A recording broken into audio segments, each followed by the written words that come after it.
अगर मनुष्य अपने जीवन के अच्छे और बुरे कर्म इसी जन्म में भोगता है तो नहीं, इसी जन्म में नहीं भोगता।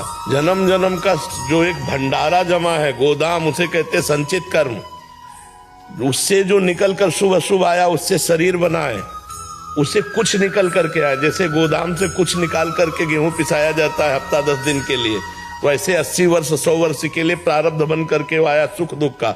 और मनुष्य जन्म में क्रियमाण नए कर्म करने का अधिकार, पुराने कर्मों को भोगते हुए। तो जैसे हम नए कर्म कर रहे हैं, सफलता नहीं प्राप्त हो रही, पुराने कर्म बुरे हैं तो हमें बार बार गिरा रहे हैं। जैसे हमारा नया कर्म कोई ज्यादा उत्थान वाला नहीं, लेकिन हमारा काम बनते चले जा रहे हैं, उसमें हमारे पूर्व पुण्य काम कर रहे हैं। तो पूर्व के पुण्य और पाप जनित फल को भोगते हुए नया कर्म जो हम कर रहे हैं उसका फल भोगना पड़ेगा अगले जन्म में।